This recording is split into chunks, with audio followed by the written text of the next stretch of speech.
Hello' everyone, আজি যাবলৈ ওলাইছোঁ ভাতৰ জুতি ল'বলৈ বুলি। হয়, আমিতো অসমীয়া মানুহ, আমাৰ বাবে ভাতেই মেইন আৰু মাৰ হাতৰ ভাতৰ জুতি সদায় লৈয়ে থাকোঁ। সেয়েহে আজি ভাবিছোঁ দুপৰীয়া ভাত সাজ অলপ বাহিৰতে খাই আহোঁ বুলি কেনে। আৰু কেতিয়াবা এনেদৰে নিজৰ বাবে সময় উলিয়াই যাবও লাগে, মনটোও ভালে থাকে।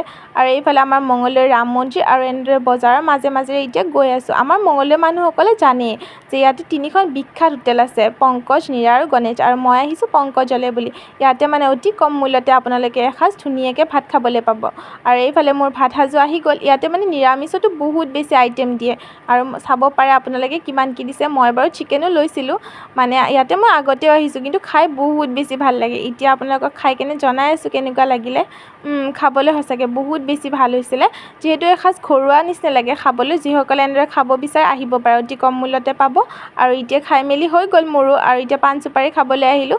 পাণ চুপাৰীটো খাবই লাগিব, এইটো মেইন। আৰু এতিয়া খাই কেনে ঘৰলৈ গৈ আছোঁ। আজিলৈ বাই বাই, আকৌ লগ পাম।